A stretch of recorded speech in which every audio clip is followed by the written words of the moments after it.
Bueno, muy buenos días o buenas tardes o buenas noches dependiendo de la hora en que estén viendo este video. Les comento que lo hice con la más noble intención de compartir algunos conocimientos que incluso ya están en el internet, específicamente sobre el tema de salud mental en tiempos de COVID-19. Al día de hoy, 19 de julio de 2020, tenemos en Colombia, por ejemplo, más de 200 personas diarias fallecidas por el tema del coronavirus y más de 8.000 contagios diarios, y la curva sigue en ascenso.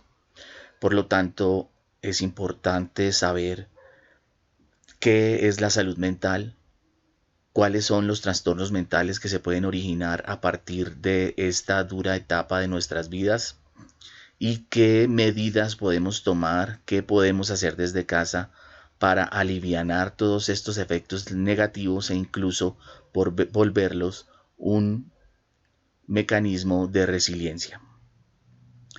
Entonces, yo soy Javier Amaya, soy psicólogo, especialista en Derecho de Familia y tengo un máster en Informática Educativa. A continuación, entonces vamos a ver el temario de lo que vamos a ver hoy. Si es muy largo, de una vez anticipo que voy a dividir el video en 2 o 3 partes, pero si no resulta tan pesado lo dejaré en una sola toma. No voy a esperar a que se calle el perrito del vecino porque esto lo estoy haciendo en casa con las dificultades que genera eh, precisamente trabajar en casa, donde pueden haber interrupciones, donde los hijos pueden venir a preguntar, donde hay sonidos de ambiente, etcétera. Entonces, precisamente a eso, a esas realidades que nos enfrentamos. Así que si escuchan algún sonido, no lo voy a editar, porque precisamente eso hace parte de nuestra cotidianidad ahora. Entonces, dentro del temario que vamos a ver, son antecedentes de la salud mental. Aquí quiero decir que voy a dar algunos antecedentes de Colombia, pero también de la OMS, y por lo tanto esto puede servir para personas de diferentes partes de Latinoamérica. Salud mental, OMS como segundo punto, y vamos a mirar cómo ellos también incorporan algunos aspectos sociológicos, materiales y mentales para la definición. Vamos a ver trastornos mentales y en este caso uno que es muy nombrado, que es el estrés agudo, cuáles son los grupos vulnerables y qué tiene que ver la crisis financiera que se está originando con todo esto. Siguiente, veremos las enfermedades prevalentes, en este caso la ansiedad, la depresión y como consecuencia el suicidio. Vamos a mirar definición, síntomas, diagnóstico y tratamiento de estas enfermedades. Y finalmente miraremos en casa cómo podemos hacer prevención, qué se puede hacer en el caso de los adultos, qué debemos hacer con los niños y qué se debe hacer en el caso concreto de los infantes. Entonces, continuamos. Aquí podemos ver algunos antecedentes. Exactamente, en Colombia tenemos la ley 1616 de 2013, que es la ley de salud mental en Colombia, que fue reglamentada por el decreto 658 del mismo año. Y como dice aquí, un poco de manera abstracta y teniendo una buena intención que tal vez no se haya cumplido, el objetivo es garantizar el pleno desarrollo de la salud mental a la población colombiana y se da prioridad a los niños, niñas y adolescentes mediante ¿qué? Dos cosas: promoción de la salud y prevención del trastorno mental. Ellos se sustentan en el artículo 49 de la Constitución Nacional, en la teoría de la calidad de vida y en que esta ley de salud mental está integrada a la ley de salud en general, o sea, salud mental integrada con la salud en general. Dentro de los antecedentes, y antes quiero nombrar una cosa, siguientes diapositivas, 2 o 3, vamos a ver algunas fotografías del fotógrafo colombiano Jesús Abad Colorado. ahí están los derechos de autor. Yo estoy haciendo esto simplemente de manera totalmente gratuita, no tengo ningún interés económico o de algún otro tipo, sino prestar de pronto un servicio a mi comunidad de acuerdo a la formación que tengo. Entonces, por eso me he permitido poner algunas de las fotografías de este fotógrafo, ya que es una de las personas que ha retratado el tema de la violencia en Colombia. Volvemos a los antecedentes entonces. De acuerdo al Observatorio Nacional de Salud Mental, en el año 2017, y en concordancia con una encuesta que se hizo, que fue la Encuesta Nacional de Salud Mental en el 2015, se puede decir lo siguiente. Los resultados de esa encuesta muestran que personas adultas vinculan la salud mental con las necesidades básicas satisfechas. Consideran que se relacionan principalmente con buena salud física, dormir, descansar, sensación de paz y ausencia de estrés y sufrimiento. Para las personas en general en Colombia, personas que en general somos personas humildes, por qué no decirlo así, la mayoría de personas en Colombia somos de extracción humilde. En este momento el DANE, que es el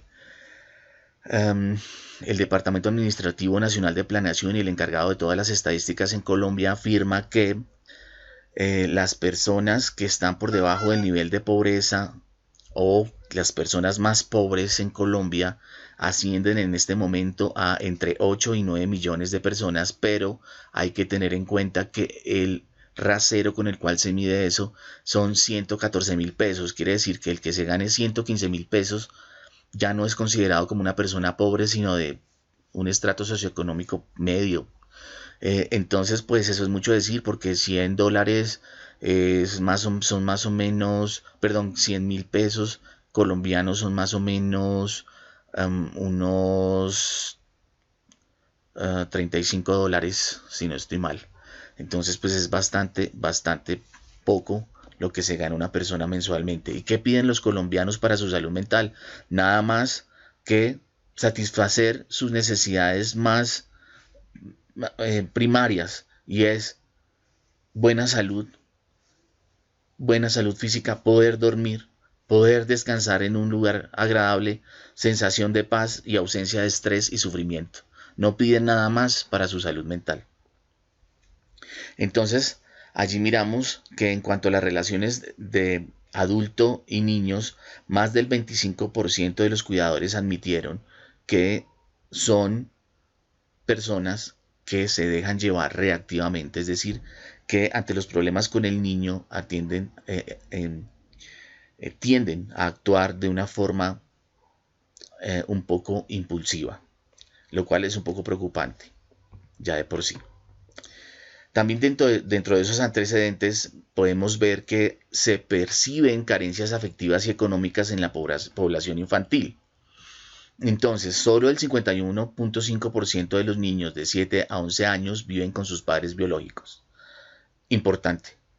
Entonces, aquí también vemos una irresponsabilidad de padres que abandonan a sus hijos, madres que de pronto no los pueden tener, y solo el 51% de los niños viven con sus padres biológicos. Y con esos padres biológicos corren el riesgo muchas veces de ser maltratados y de sufrir violencia.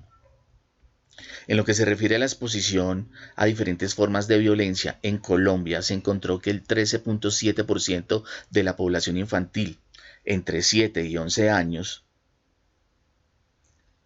el 18% de los jóvenes entre 12 y 18 años y el 18.7% de la población entre 18 y 44 años ha sufrido desplazamiento forzado por algún tipo de violencia.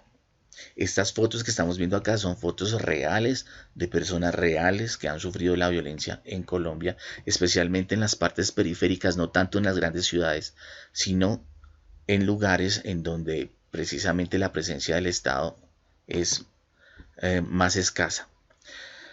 Especialmente hablando de niños y adolescentes, encontramos que esa misma encuesta aplicó en adolescentes y adultos un cuestionario de síntomas SRQ por sus siglas en inglés, que quiere decir Self-Reporting Questionnaire, el cual evalúa la presencia de síntomas de ansiedad, depresión, psicosis y epilepsia, de este tipo de particularidades mentales. Y en población de 12 a 17 años se encuentra entonces que el 12.2% de toda la población es positivo en el tamizaje para algún trastorno mental.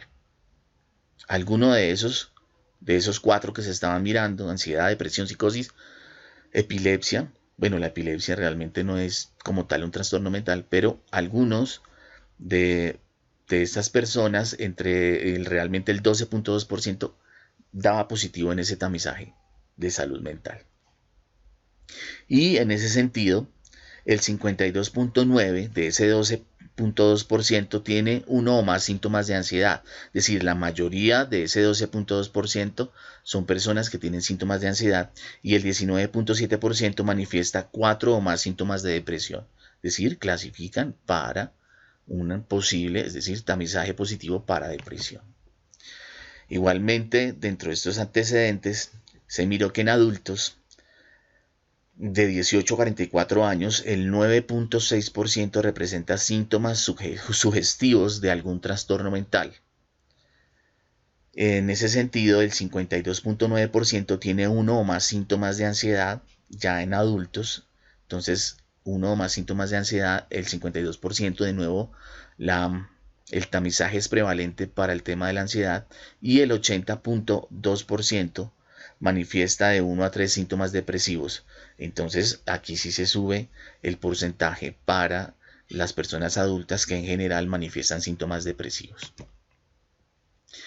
Dentro de los antecedentes también tenemos entonces el tema de la conducta suicida, que obviamente es correlato y es coincidente con las cifras arrojadas sobre los diferentes trastornos mentales potenciales que puede tener la población, y por eso se dice que en los adolescentes se observa que el 6.6% tiene ideación suicida.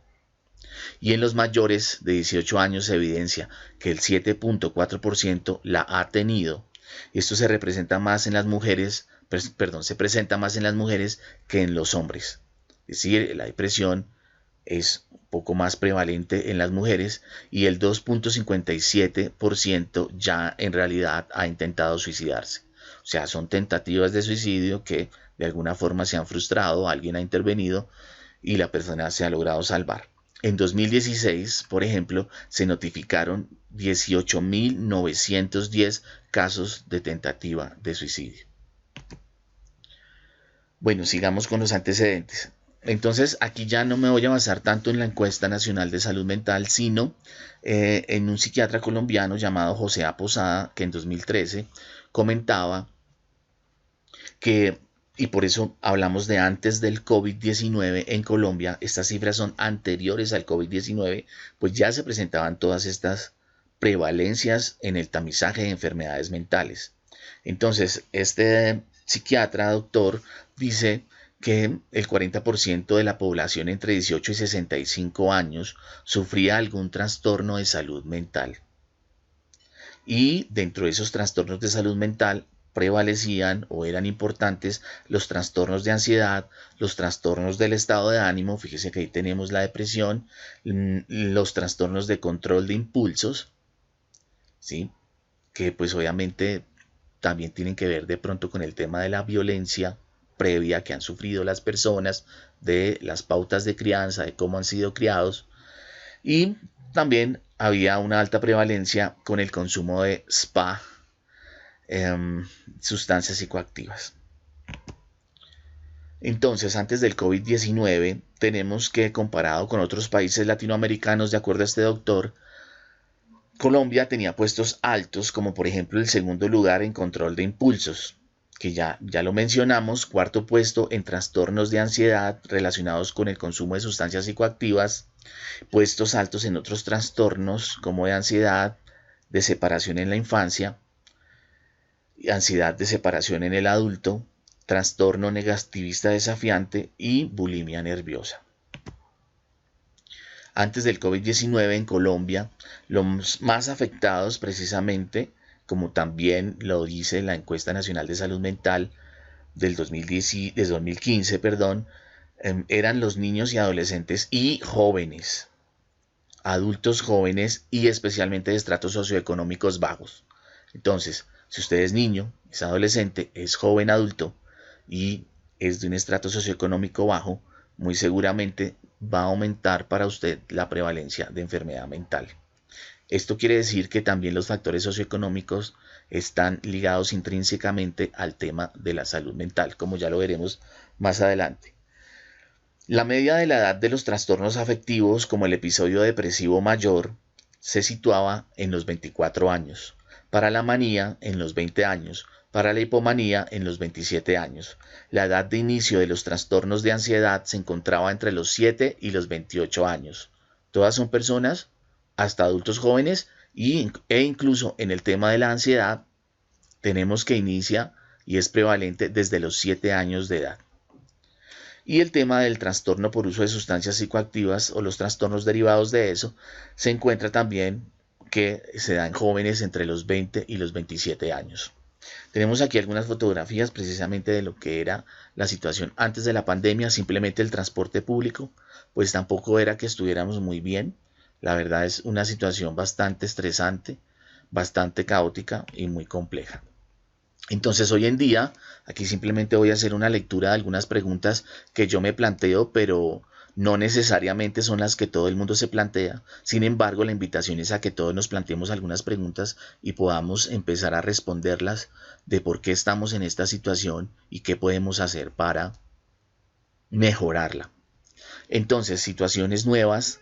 Tenemos confinamiento, educación en casa, trabajo en casa, la incertidumbre que genera el crecimiento diario de los casos de contagio, restricciones en la locomoción, por ejemplo en este momento no podemos salir de la ciudad, medidas higiénicas constantes que se deben estar tomando por parte de las personas, uso del tapabocas obligatorio, temor a morir o contagiarse o que los seres queridos se contagien o mueran, es un temor constante, restricción de los derechos, por ejemplo la libertad de empresa, de reunión, el mismo de locomoción es un derecho, medidas para evitar el colapso de los sistemas de salud, lo cual también nos afecta a todos porque en este momento, por ejemplo, las EPS, las empresas prestadoras de salud y las IPS, las instituciones prestadoras de salud, no están atendiendo al personal en general porque tienen una prioridad para el COVID-19. Sin embargo, cuando se trata de atender el COVID-19, en la mayoría de los casos a las personas las están devolviendo a casa hasta que no presenten síntomas graves. Es decir, se supone que el COVID tiene 3 fases, fase 1, fase 2 y fase 3. Y cuando hasta ahora están en la fase 1 y fase 2 inicial, no los atienden, sino tan solo cuando ya van en la fase 2 tardía e inicios de la fase 3, que ya es una etapa crítica. Entonces, ya cuando es una etapa crítica, realmente pues se hace más difícil tener una esperanza de vida o una esperanza de tratamiento porque ya la enfermedad ha avanzado. Mientras tanto, antes no se receta nada, usted llama a la EPS, muchas veces no contestan, si contestan, entonces le dicen que van a ir a visitarlo, pero se demoran 8 días en ir. Cuando la enfermedad obviamente está más avanzada, no hay tratamiento para la fase 1 y para la fase 2.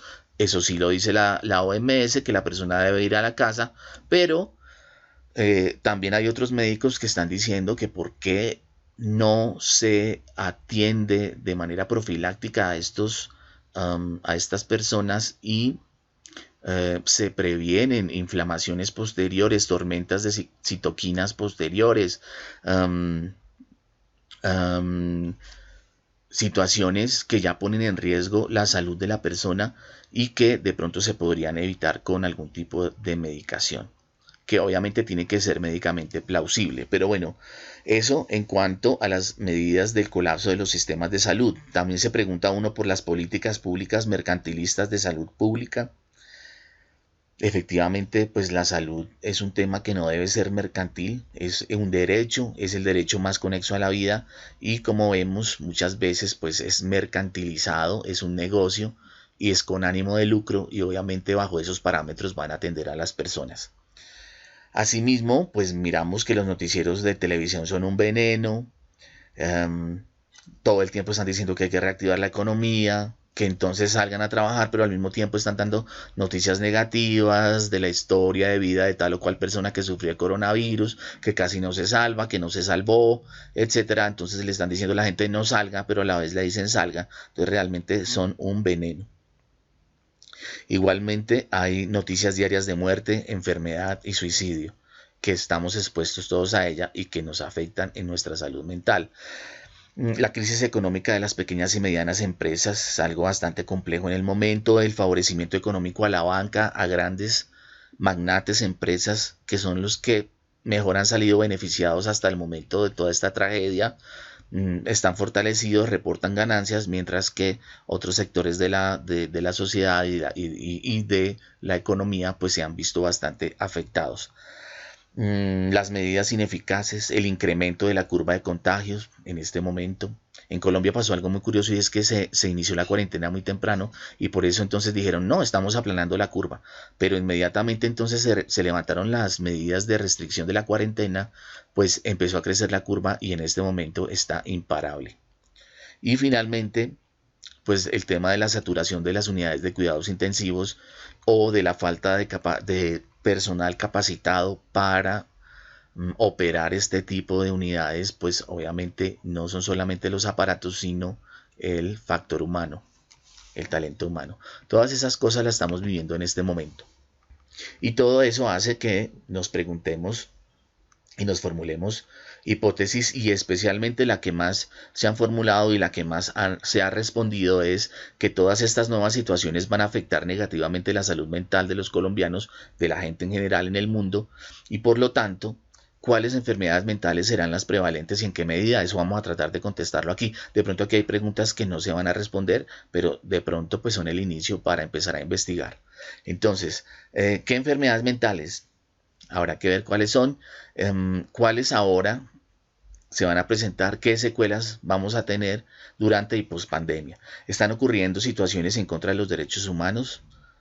Una pregunta muy importante que requiere una respuesta de un buen análisis, porque no podemos permitir como ciudadanos las situaciones en contra de los derechos humanos. Se están perdiendo vidas debido a la implementación de desacertadas políticas públicas. Si finalmente nosotros somos el constituyente primario, pues tendríamos derecho a, con un argumento adecuado, con una argumentación plausible, replicar, cuestionar, criticar lo que se está haciendo en este momento. ¿Nos está engañando el gobierno? Son preguntas que cualquier ciudadano se puede hacer. ¿Son correctos los protocolos implementados en Colombia para el tratamiento del COVID-19?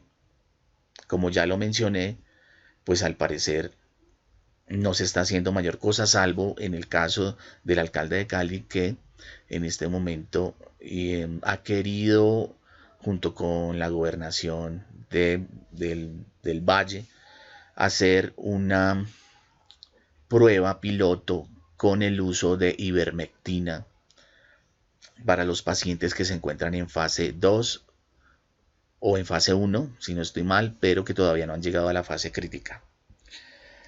¿Qué se está haciendo?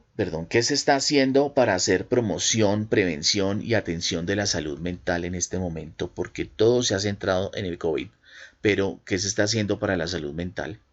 Y no creo que mucho. Se está haciendo todo lo contrario, es agravar los problemas de salud mental, ¿sí? Se está haciendo promoción, muy poco, prevención, muy poco. Por eso precisamente quiero grabar este video, porque me parece relevante y de pronto a alguna persona le puede servir. Con que solo a una persona le sirva, yo quedo contento. Los avances en salud mental sobre el COVID se restringen únicamente, en salud sobre el COVID-19 se restringen únicamente a la cantidad de nuevos ventiladores para la UCI. Muchas personas piensan que eso es un avance, pero resulta que cuando una persona llega a ser intubada, pues realmente es porque ya está al borde de la muerte. Y no es nada placentero y no es nada positivo. Entonces, realmente lo que tenemos es que tratar de hacer es que las personas no lleguen hasta la UCI. ¿Se debería experimentar con nuevos medicamentos?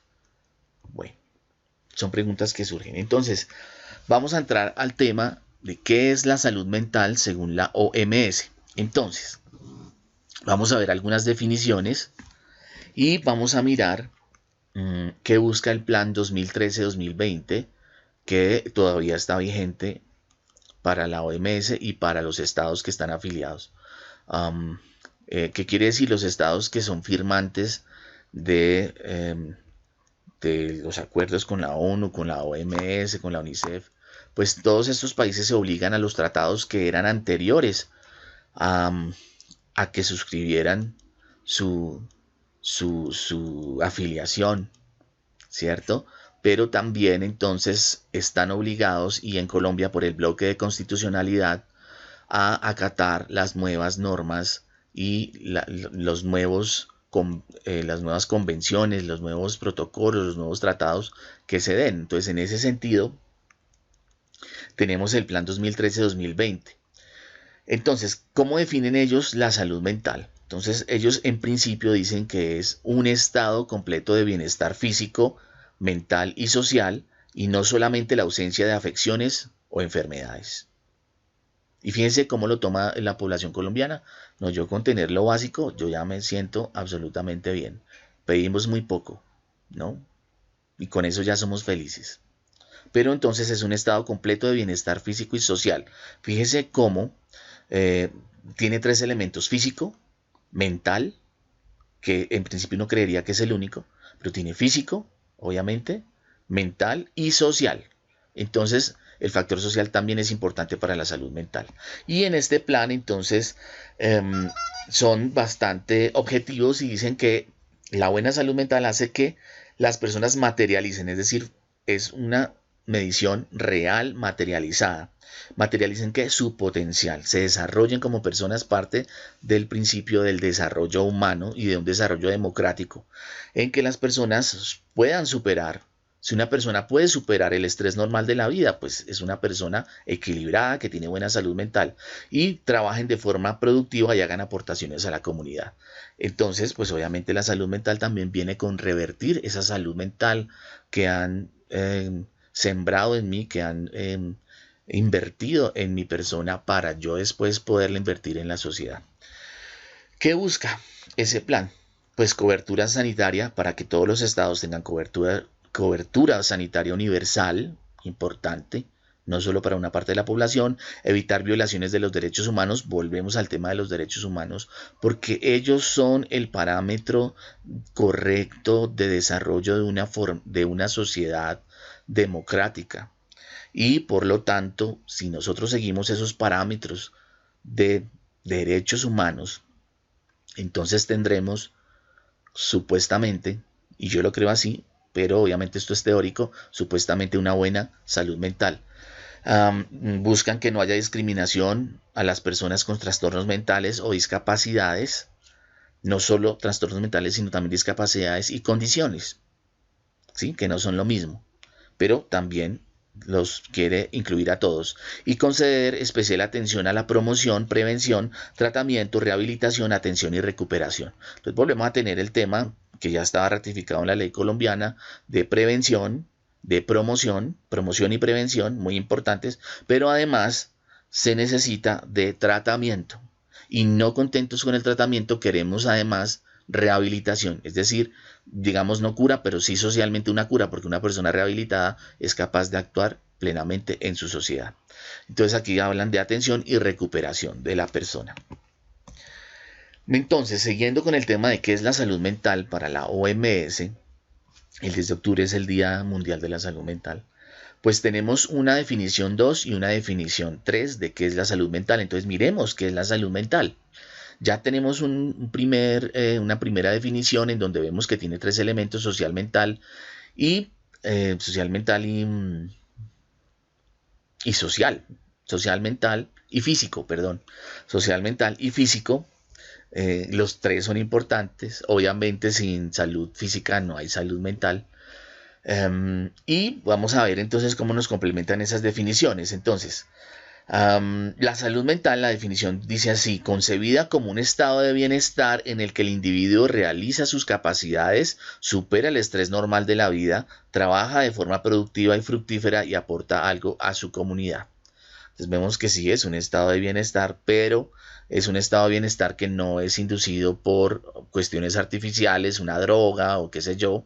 La persona pues puede tener bienestar por el uso de un fármaco, pero no, es un bienestar en el que el individuo realiza sus capacidades y son capacidades que se han desarrollado en un ambiente democrático con base en el enfoque de derechos humanos. En la definición 3, con respecto a los niños, se hace hincapié en los aspectos del desarrollo, como ya lo habíamos dicho.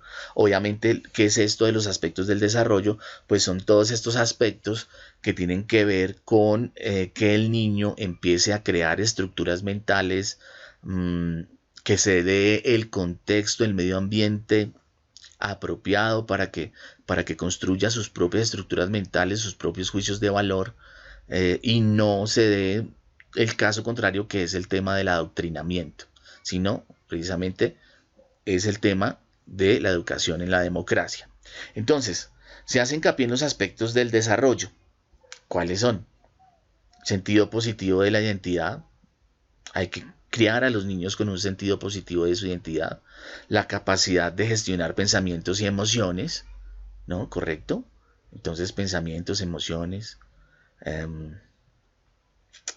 inteligencia emocional, mmm, gestionar bien los pensamientos, memoria, funciones psicológicas superiores, así como crear relaciones sociales. Pues son personas que además de desarrollarse de una excelente forma mental, pues también crean buenas relaciones sociales, se saben defender en la sociedad, o la aptitud para aprender y adquirir una educación que en última instancia los capacitará para participar activamente en la sociedad. Entonces hay que incentivar en los niños, inculcarles una buena aptitud hacia el estudio, hacia la ciencia, hacia las formas de arte.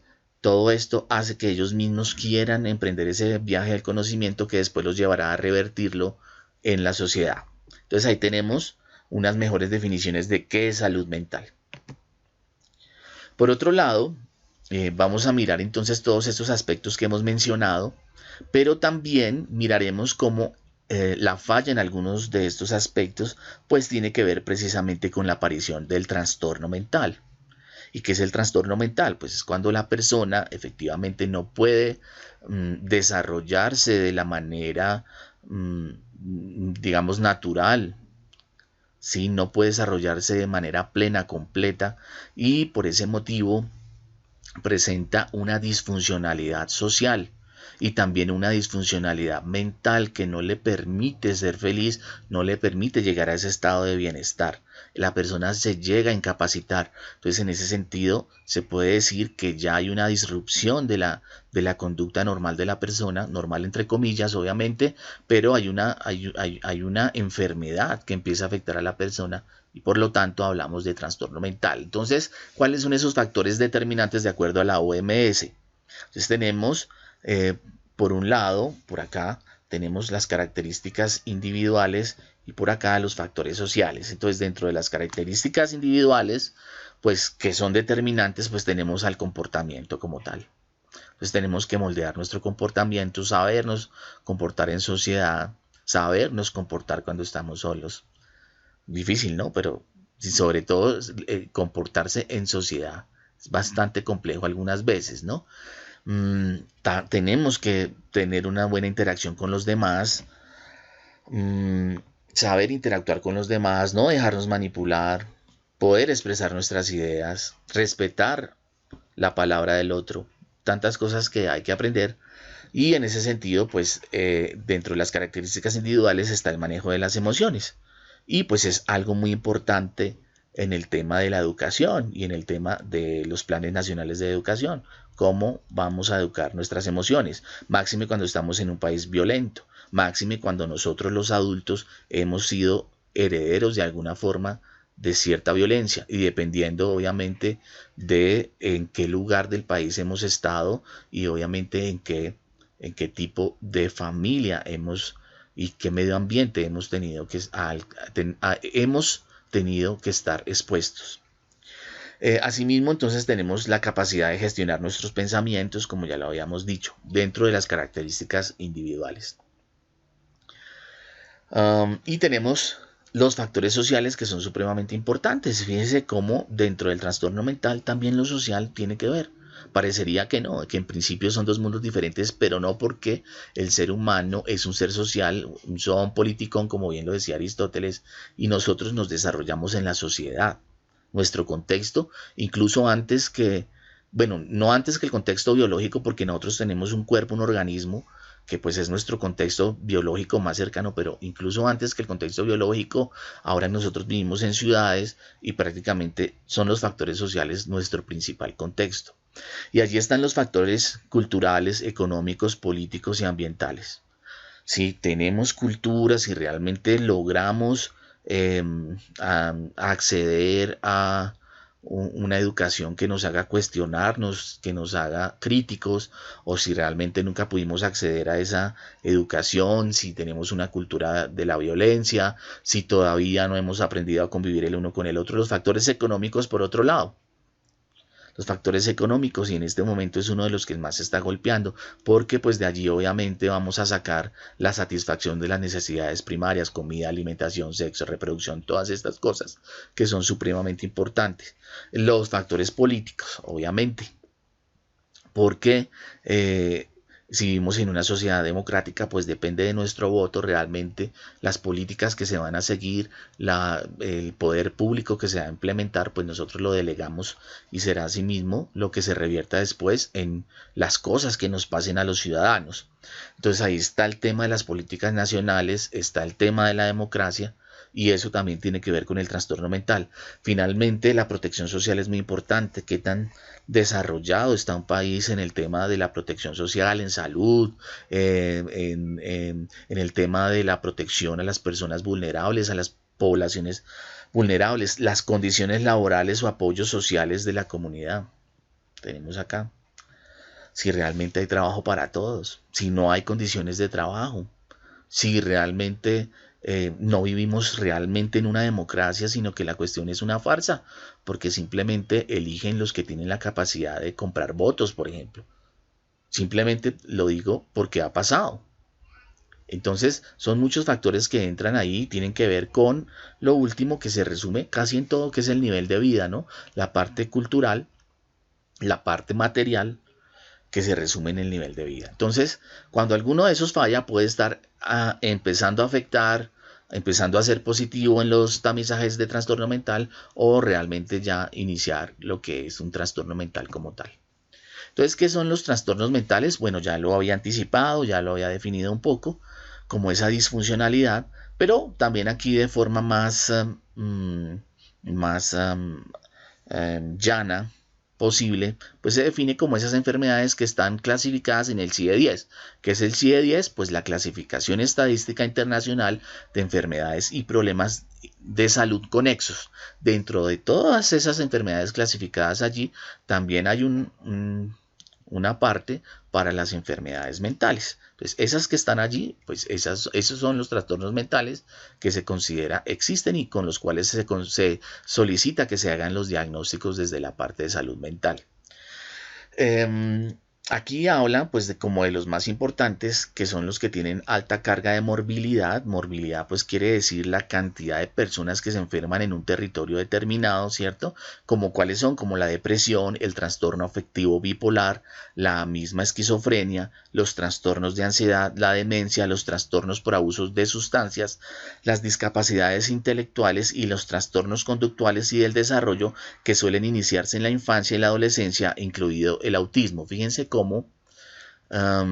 sin que sea realmente un trastorno mental, pero sí está clasificado en el DSM-5 y sí está contenido en el CIE-10, pues obviamente se toman también los trastornos conductuales y del desarrollo.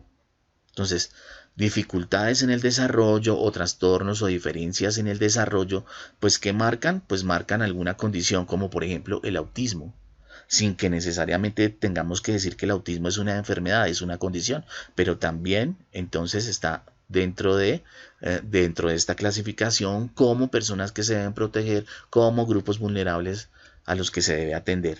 Es importante que todo el tiempo tengamos el enfoque de derechos, como ya lo habíamos dicho, y el de derechos humanos, porque son la guía esencial de toda la salud mental, y que se proteja, como ya también se dijo, a los grupos vulnerables. ¿Cuáles son esos grupos vulnerables según la OMS? Bueno, entonces tenemos que entre esos grupos vulnerables, y aquí los especifican muy bien, tenemos a miembros de familias que viven en la pobreza, ya que la pobreza es un factor determinante, personas con problemas de salud crónicos, niños expuestos al maltrato o al abandono, adolescentes con abuso inicial de sustancias, que inician muy temprano con el abuso de sustancias psicoactivas, poblaciones indígenas, que en algunos países son más o menos discriminadas, ¿no?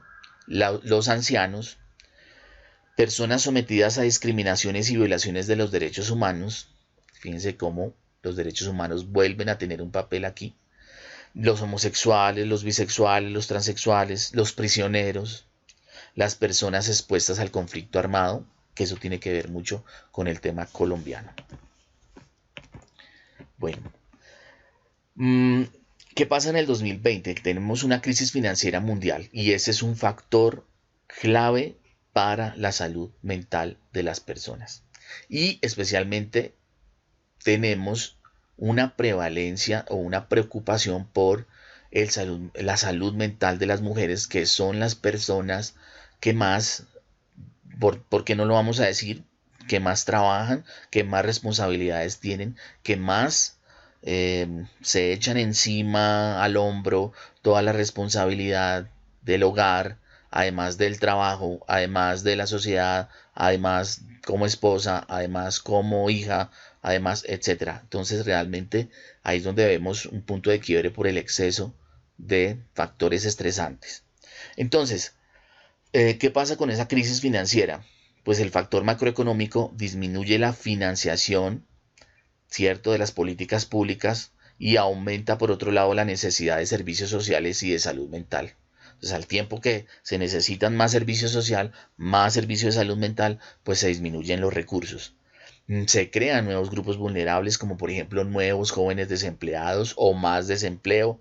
Aumentan los trastornos mentales relacionados con la marginación, el empobrecimiento, la violencia y el maltrato doméstico. Muy importante. Y obviamente, como ya lo decíamos en el caso de todos, pero especialmente de las mujeres, el exceso de trabajo y el estrés suscitan una creciente preocupación, especialmente para la salud de la mujer. Bueno, en ese sentido podríamos empezar a ver entonces otro tema que es un desarrollo de lo que venimos diciendo, y que precisamente tiene que ver con cuáles son los problemas psicológicos, los problemas psicológicos en los adultos que se pueden desencadenar con la epidemia del COVID-19 y que tienen que ver con los efectos del confinamiento y el aislamiento social. Entonces, obviamente, primero los que más se van a ver afectados son personas que han tenido la enfermedad del coronavirus directamente o que sus familiares han tenido el coronavirus y han tenido, perdón, que pasar por toda esa serie de situaciones que genera, como por ejemplo no despedirse del ser querido, por ejemplo no poder acompañarlo en sus últimas horas, o si sobrevive no poder acompañarlo, la angustia que genera el que un familiar esté con esta enfermedad al borde de la vida y la muerte. Y pues en ocasiones hay personas que no pueden superar las secuelas a nivel físico como psíquico, precisamente de todo este tipo de estrés, y que pueden quedar con algunas secuelas psicológicas. Entonces, la doctora Iria Grande, secretaria de la Sociedad Española de Psiquiatría, nos habla de pronto entonces de cuáles podrían ser, pues aparte de las personas que están directamente expuestas al coronavirus porque les dio la enfermedad o uno de sus familiares, pues las personas que en este momento simplemente no queremos contagiarnos, estamos tratando de llevar las medidas sanitarias adecuadas para evitar un contagio, pues a todas estas personas parece que va a haber una prevalencia de unos rasgos de una enfermedad llamada estrés agudo, que es la que podría llevar a una comorbilidad más adelante o a unas comorbilidades como por ejemplo los trastornos del estado de ánimo o los trastornos de ansiedad. Entonces, cuando la persona reacciona a ese estrés agudo producto de los factores ambientales que estamos viviendo, con inquietud, ¿sí? Y si la persona prolonga esta situación a través del tiempo, pues puede sufrir ese síndrome de estrés agudo, ¿sí? Y por lo tanto enfermedades mentales más adelante incapacitantes como la ansiedad y la depresión. Esto conlleva el deterioro del sistema inmunológico y de la salud en general. Eh, los síntomas pues son constante preocupación, zozobra y desasosiego, que puede llevar, por ejemplo, a una ansiedad generalizada, pero digamos que no nos adelantemos, sino que hablemos de estas situaciones que podrían llevar a un estrés agudo que después podrían desencadenar otro tipo de morbilidades. Las personas con tristeza y desesperanza, como por ejemplo las personas que ya tienen enfermedades mentales diagnosticadas que incluso habían mostrado una remisión y un mejoramiento, pues pueden empezar a desmejorar y pueden tener un decrecimiento en su salud mental, recaídas y complicaciones. Uno de los problemas va a ser la clínica depresiva asociada a la situación social. Lo dice esta doctora y obviamente hay que recordar que la crisis financiera de 2008 en Europa y Estados Unidos, cuando reventó todo esto de la burbuja inmobiliaria, pues hizo aumentar la tasa de suicidios. Entonces, hoy en día podría también hacer aumentar la tasa de suicidios cuando es preponderante este tipo de tristeza y desesperanza. Entonces, muy seguramente esto va a ser un precursor de la posterior presentación de trastornos del estado de ánimo.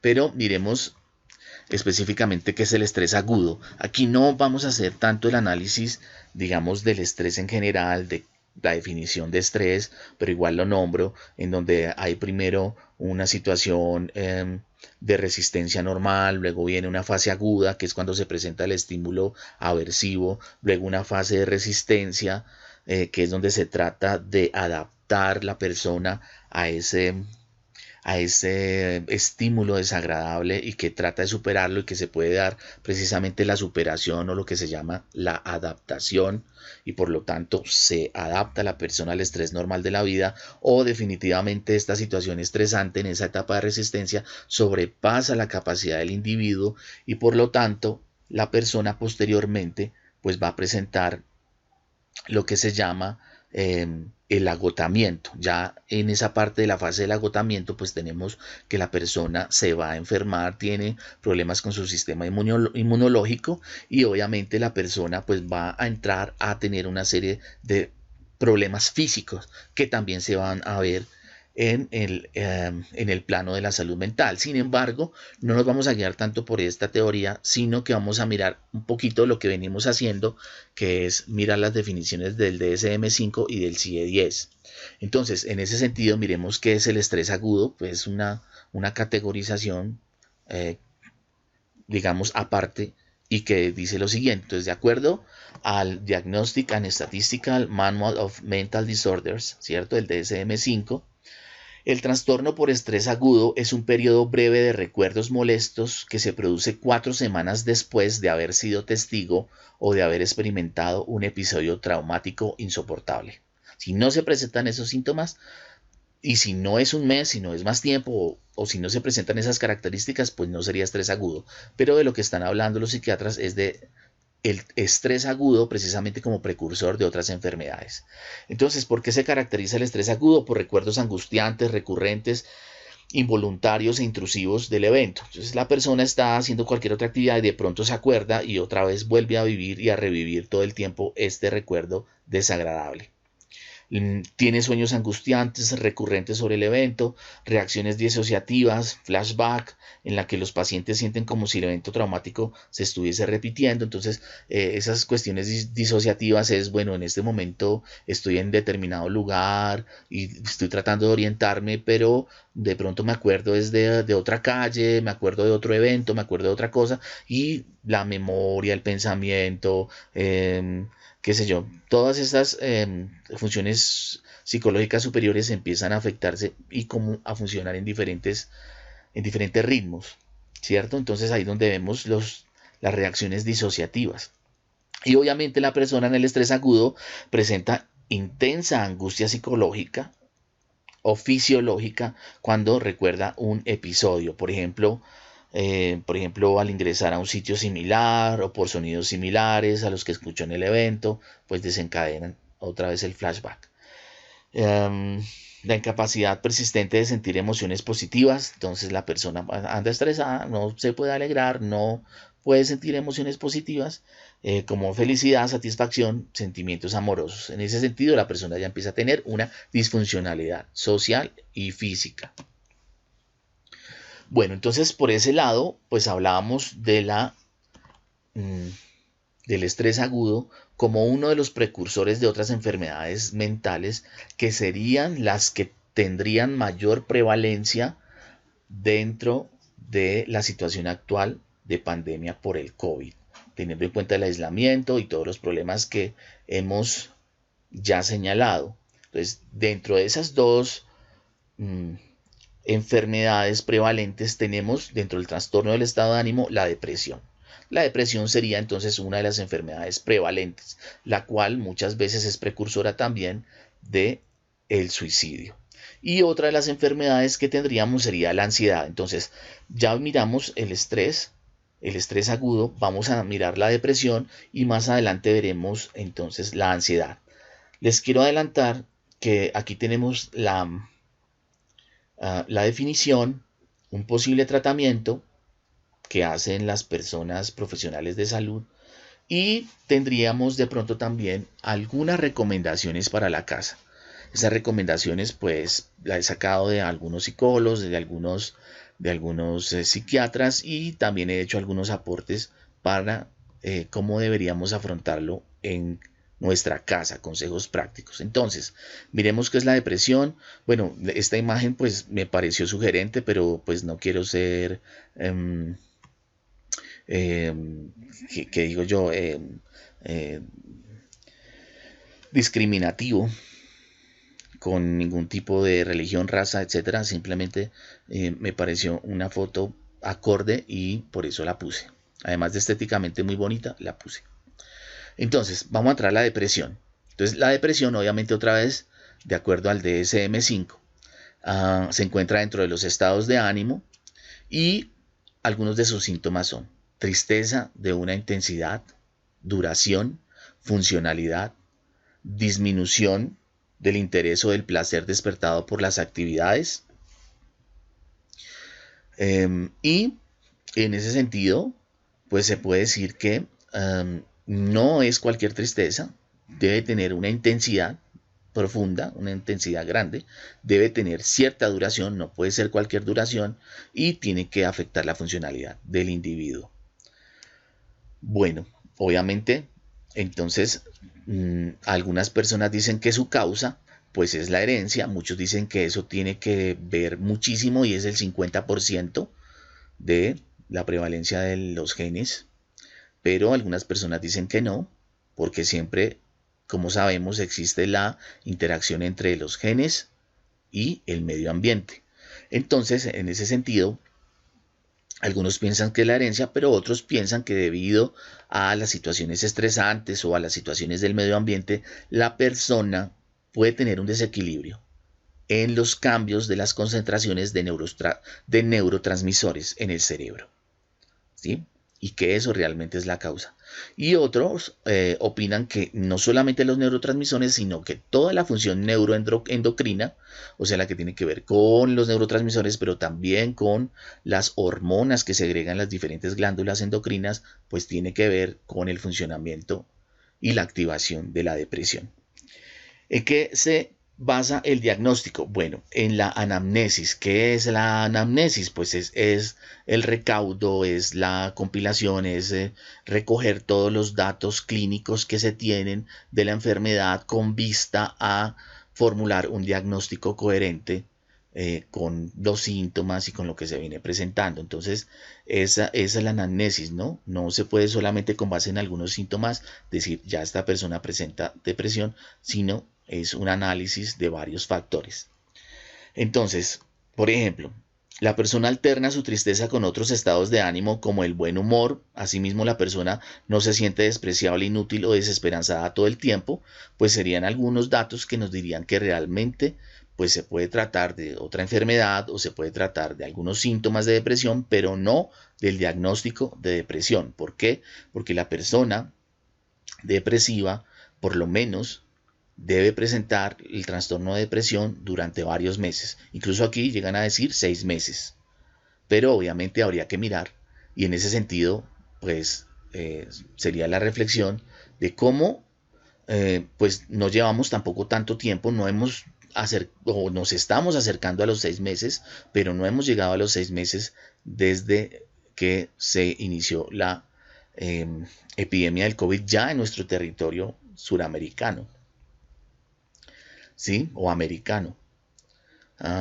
Entonces, en ese sentido, habría que mirar, pues, realmente cuáles vienen siendo las consecuencias y analizar. Pero para poder analizar y tener un antes y un después de qué ha pasado, por ejemplo, con el tema de la depresión o con el tema de trastornos mentales, pues tendríamos que analizar estadísticas previas al COVID y estadísticas posteriores que se empezarían a recopilar desde ya. Bueno, en ese sentido, vamos ya a al tratamiento. Entonces, ¿qué se utiliza cuando una persona es ya diagnosticada con depresión? Entonces, les adelanto que en todos los casos se debe usar psicoterapia, independientemente de que se trate de una depresión leve o de una depresión moderada o severa. En todos debe haber psicoterapia. Obviamente en la severa pues va a ser mucho más difícil y de pronto la persona no va a estar dispuesta, pero de acuerdo al tratamiento farmacológico que también se puede dar, entonces tendremos después una psicoterapia y, como estoy diciendo, el tratamiento farmacológico, que de pronto en una persona con depresión leve, pues de pronto podría no usarse, pero que con depresión moderada y depresión profunda sí se va a utilizar.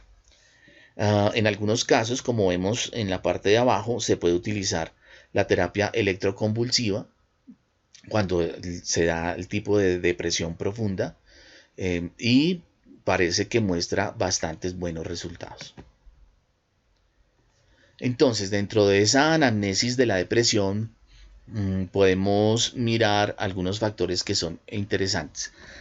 Miremos que el psiquiatra Pablo Salinas de Chile nos comenta que lo que corresponde es determinar si se trata de una reacción adaptativa con características depresivas o un episodio depresivo propiamente, para hacer esa anamnesis, porque efectivamente la persona puede mostrar episodios con características depresivas, pero no cumplen con todos los requerimientos del diagnóstico, como se había visto en la diapositiva anterior, y por lo tanto pues vemos que la persona pues sí puede llegar a tener estados de ánimo de buen humor, puede no tener esos pensamientos de desesperanza, de culpabilidad, de sentirse mal, entonces todo el tiempo. Entonces pues realmente no estaríamos al frente de una depresión, sino de pronto a una reacción con características adaptativas, en que la persona supera el estrés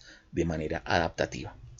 Entonces, la depresión es un estado frecuente que implica un estado de ánimo deprimido o la pérdida casi completa de interés o placer en actividades que antes se disfrutaban.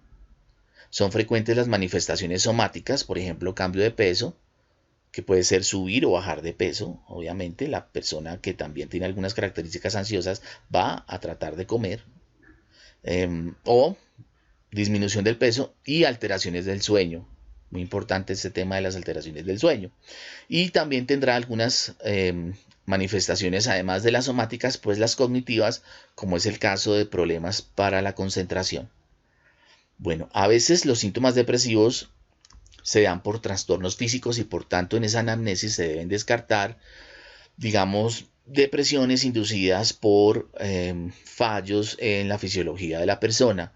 En ese sentido, pues no es realmente una enfermedad mental, sino que es una consecuencia de otras enfermedades y el diagnóstico inicial sería la enfermedad de base. En este caso, por ejemplo, trastornos de las glándulas suprarrenales, ¿cierto? Y de las hormonas que secretan las glándulas suprarrenales, o la tiroides, problemas de hipotiroidismo, por ejemplo, tumores cerebrales, accidentes cerebrovasculares, SIDA, Parkinson, esclerosis múltiple, pues estos pueden producir un tipo de depresión, pero obviamente ese no es el diagnóstico de la enfermedad, sino la enfermedad de base. Y también algunos fármacos podrían inducir depresión, como los corticosteroides, algunos beta bloqueantes, el interferón y drogas recreativas también. Incluso el alcohol también. Entonces, primero el profesional de la salud tiene que descartar todas estas situaciones. Entonces, el diagnóstico, como ya lo dijimos, se basa en criterios clínicos. Se deben descartar trastornos físicos mediante la evaluación clínica y pruebas seleccionadas.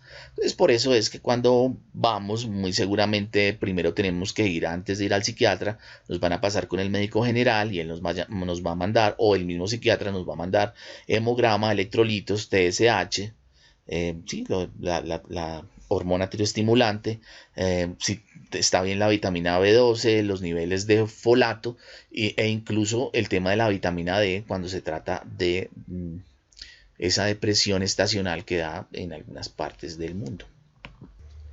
Bueno, continuamos con el tratamiento para la depresión. Entonces, podemos decir lo siguiente. Dependiendo del tipo de trastorno de ánimo leve, moderado o profundo, se puede optar solo por terapia psicológica, farmacológica y psicoterapia. Y en algunos casos de depresión mayor con síntomas psicóticos, terapia electroconvulsiva. Precisamente es este tipo de depresión mayor, la que tiene características de síntomas psicóticos, la que mejor reacciona ante la terapia electroconvulsiva. Entonces, como vemos, en casi todos los casos se necesita de la psicoterapia, la cual pues será realizada por el profesional en psicología o la profesional en psicología. La parte de la receta de los medicamentos farmacológica está enteramente en la esfera del psiquiatra o la psiquiatra. Entonces, el tratamiento para la depresión consiste en psicoterapia y por lo general medicamentos de última generación. Ejemplo, sertralina. Solamente un ejemplo, ¿cierto? Puede ser cualquier otro tipo de medicación. Si no funciona, se prueba con otras drogas que afectan la serotonina y la noradrenalina, antidepresivos tricíclicos, por ejemplo. Si hay síntomas psicóticos en la depresión, como a veces se pueden llegar a presentar, entonces se tratará con antipsicóticos. Ejemplo, risperidona. Solo por dar un ejemplo. El profesional en psicología le ayudará a entender lo que le sucede, lo escuchará, le ayudará a que usted mismo elabore su situación, le dé los matices, aprenda a entender esa situación y asimismo entonces le podrá dar herramientas para que sea usted mismo el que pueda lidiar, enfrentar y superar el problema. Obviamente el profesional en psicología le proporcionará algunas técnicas y consejos para superar, pero también para prevenir que no se presente de nuevo la enfermedad.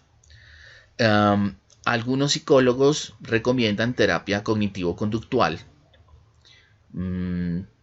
precisamente porque es una terapia que además de la parte conductual, de poner horarios, de poner reforzadores para cierto tipo de conductas, de aislarse de ciertas conductas aversivas, pues también va a trabajar sobre aquellas ideas, ideaciones, incluso delirios que tenemos para racionalizarlos, entender cuáles son realmente razonables, cuáles son exagerados y cuáles debemos evitar, forcluir o eliminar.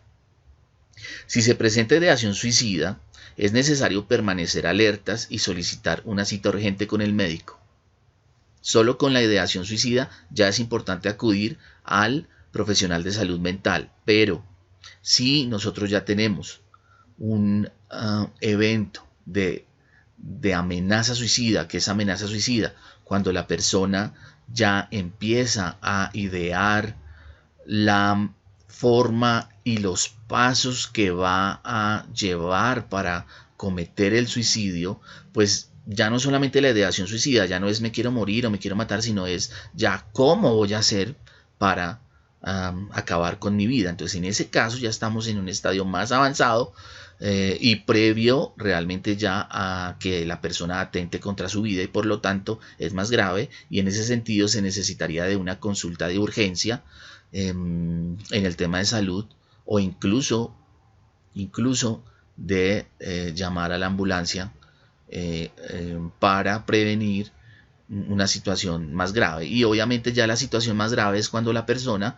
después de la ideación, después de la amenaza suicida, viene y hace su intento de suicidio, pero por alguna razón no logra consolidarlo porque alguien lo salva, alguien la salva, o porque algo sale mal en el plan suicida, y en ese sentido pues ya estaríamos hablando de tentativa de suicidio, y por lo tanto pues la persona tendrá que recibir atención mental especializada urgente. Entonces vemos cómo hay algunos subtipos de depresión. Estamos hablando de que estamos en el DSM-5, en los trastornos del estado de ánimo, en la depresión, y ahora dentro de la depresión vamos a ver algunos, porque son más, algunos subtipos de depresión. Entonces hablemos un poquito de la depresión mayor versus el trastorno depresivo recurrente, que en el DSM-4 se llamaba distimia, y que algunas veces se sigue reconociendo con ese nombre. Entonces, la depresión mayor, tenemos que el estado de ánimo depresivo está la mayor parte del día, está en la mayoría de los días, a través del tiempo, durante un periodo aproximado de 6 meses, hay una marcada disminución del interés. O sea, no le interesa, pero además tampoco siente placer en las actividades que antes sí le proporcionaban algún tipo de bienestar, y esto pasa la mayor parte del día, todos los días. Puede presentarse pérdida significativa o aumento significativo de peso de más del 5%. El insomnio es algo clave en esto, porque es de lo que más desestabiliza la homeostasis normal del cerebro, y también pues puede ser insomnio, como también puede ser mantenimiento del sueño. La persona se despierta y no puede volver a dormir, o se despierta varias veces en la noche, o los sueños, el sueño no es reparador, no es, digamos, la persona no obtiene un estado de bienestar a través de dormir. También se puede presentar hipersomnia. La persona duerme más de lo normal, más de 12 horas, alrededor de 14 horas, ya podemos estar hablando de hipersomnia. La persona puede presentar agitación o retardo psicomotor. En ese caso, para que sea válido para el psiquiatra, no debe ser informado por parte del paciente. O sea, él no necesariamente tiene que ser consciente de que está un poco estático, o de que tiene algún tipo de inquietud y se está moviendo demasiado de manera compulsiva. Es normal sentir fatiga o pérdida de la energía. Esto pasa tanto en el trastorno depresivo recurrente como en la depresión mayor. Algo muy importante a nivel puramente psicológico son los sentimientos de inutilidad o de culpa excesiva o inapropiada.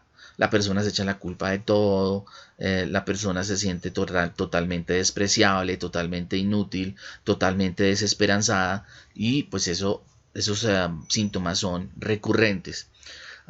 Tiene una capacidad disminuida para concentrarse, para pensar, y tiene pensamientos recurrentes de muerte o suicidio, pero no necesariamente en todos los casos.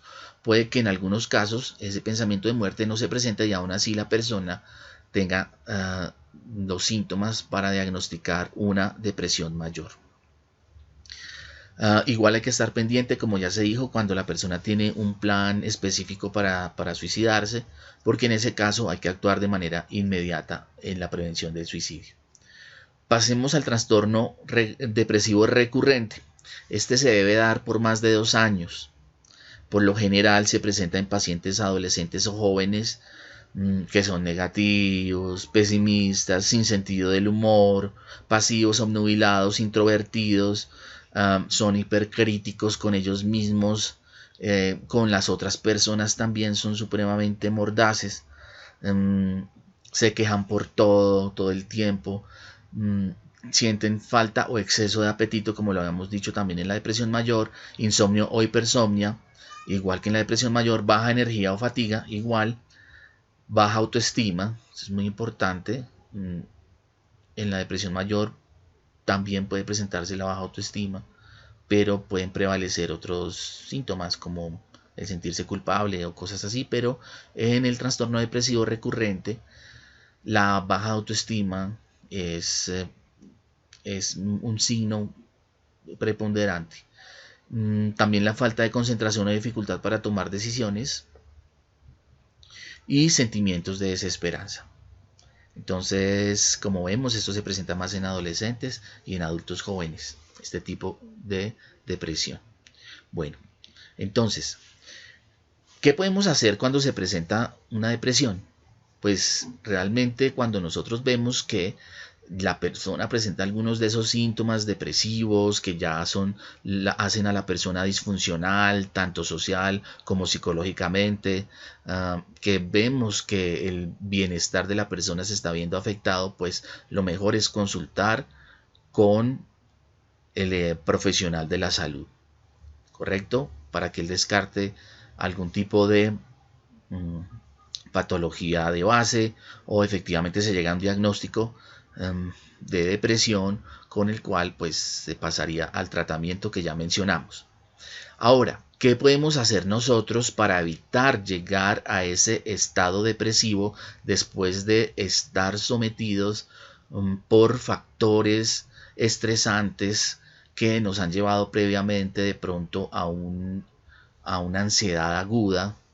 O de pronto no hemos pasado necesariamente por esa ansiedad aguda, sino por esos pasos de la depresión que nos llevan a un agotamiento y pueda que estemos sintiendo algunos síntomas depresivos. Entonces vamos a mirar algunos pasos para mejorar la adaptación en la pandemia, en este caso no solamente para el caso de la depresión, sino también de la ansiedad y también de algunos otros trastornos que se pudieran presentar, ¿cierto? Incluso para las personas que ya están diagnosticadas, por ejemplo, con trastornos ansiosos fóbicos o con trastornos bipolares o trastornos obsesivo-compulsivos, bueno, etcétera. Entonces, la prevención de la depresión durante el COVID-19, ¿qué podemos hacer? Entonces, estas recomendaciones nos las da el doctor Jaime Silva, psicólogo uruguayo, lo encontramos en internet y las he compilado acá. Uno de ellos es el uso de la virtualidad. Es importante utilizar los medios que tenemos a nuestra mano para podernos comunicar, para poder trabajar, para podernos informar. Es decir, hay que usar la virtualidad. Segundo, cuidado con sobreexponerse a información sobre el COVID. Muy importante, ya que, como ya lo dije, y no me da pena, por ejemplo, los noticieros nacionales, que además son noticieros del establecimiento, pues simplemente lo que hacen son un veneno, o sea, todo el tiempo están informando sobre noticias malas, nunca hay noticias buenas, las únicas noticias buenas son las del establecimiento y realmente pues creo que son causa de gran ansiedad y depresión en la población. Por lo tanto, pues yo personalmente recomendaría no verlos o por lo menos no a diario, y este psicólogo recomienda hacer una selección de fuentes. Entonces vamos a ver aquellas fuentes que nos parecen confiables, serias, que no son amarillistas, sensacionalistas y realmente nos brinden una información que podamos asimilar y que nos sirva para tomar decisiones, pero no para enfermarnos. Tercero, hogar caótico, mente caótica. Es importante, y esto se va a repetir durante muchas veces de aquí en adelante, tener horarios, rutinas, compromisos, metas, que son aquellos que estabilizan los estados emocionales. El tener una rutina para los ejercicios, para el trabajo, para la crianza de los hijos, para la educación de los hijos, para el mismo ocio en la casa es muy importante para evitarnos ansiedades, nos pone un propósito, nos mantiene entretenidos y nos ordena, en este caso ya no la casa sino el tiempo. Es importante la educación. En este caso pues nosotros debemos empezar a educarnos uno mismo en la casa, lo que se llaman los autos, o sea, el autoconocimiento, mirar cómo soy, la autoestima, tratar de reforzarla, el autoconcepto, el autocuidado. Muy importante tener cuidado con esos autos para que se vayan desarrollando poco a poco, y de esa manera también les transmitimos, por ejemplo, en el caso de los adultos, a los niños, a nuestros hijos, para que ellos también vayan teniendo una personalidad más fortalecida y puedan afrontar de mejor manera todas estas vicisitudes que estamos afrontando. Algunos valores que se pueden ir implementando son la flexibilidad, la creatividad, sirve mucho de desahogo, la tolerancia, bueno, y habilidades para la resiliencia. Más adelante veremos algunas habilidades para la resiliencia, que es más fácil decir sea resiliente, pero hacerlo pues es otro cuento. Entonces es importante tener siempre objetivos y expectativas, y aún más que objetivos a corto plazo o a largo plazo y expectativas que son más a largo plazo, pues tener lo que se llama un propósito. Propósito es cuando realmente tenemos unos objetivos ya demasiado fijados, demasiado importantes, porque se arraigan muy dentro de nosotros, como por ejemplo cuidar a nuestros hijos. Es algo supremamente fundamental. Entonces, ya que tengo ese propósito, pues cómo me establezco metas y objetivos para lograrlo. Y también algo que nos aporta este psicólogo muy importante, que es vivir el aquí y el ahora. Ya que si estamos ansiosos con conductas anticipatorias negativas, pues vamos a estar siempre estresados, nunca vamos a poder superar los problemas ni actuar en el aquí y el ahora. Y si estamos en el pasado, pues la depresión, obviamente las cosas tristes, el estrés postraumático, todas esas situaciones no nos van a dejar tampoco curarnos en el presente. Este psicólogo, doctor Jaime Silva, basado en lo desarrollado por el doctor Richard Davidson, quien es un neurocientífico que ha estudiado el cerebro de las personas que realizan meditación, como los monjes tibetanos, y algunos efectos de algunos fármacos. Pues él ha desarrollado lo que él cree que es un constructo de 4 dimensiones, que son las que hacen que se presente el bienestar psicológico, no solamente en personas que padecen de trastorno mental, sino en cualquier tipo de persona que quiere construir un bienestar para sí. Y esas 4 dimensiones son la conexión interpersonal, muy importante, como vemos, la parte social que ya tanto hemos nombrado, saber tener esas relaciones con los demás, tener buenas relaciones, tener apoyo afectivo, tener buena relación con la familia, tener buenas relaciones con los hijos, saber expresar las emociones. Todas esas cosas son supremamente importantes. Otro factor importante es estar aquí y ahora, como ya lo habíamos dicho, permanecer en el presente, tratar de tomar decisiones informadas, razonadas y sosegadas. Otro factor es tener propósito, como ya lo explicamos. La idea es tener algunos propósitos. Los propósitos son como objetivos más profundos, donde ya nosotros tenemos un sentido de vida completo. Y finalmente tener autoconciencia. Dentro de los autos que habíamos nombrado, no había nombrado la autoconciencia, que tiene que ver también con ese sentido metacrítico que tenemos nosotros mismos, de bueno, cómo me estoy comportando, qué estoy haciendo, por qué dije esto, por qué dije lo otro, por qué pienso esto. Entonces ya empieza uno a razonar sobre los razonamientos que tiene. Bueno,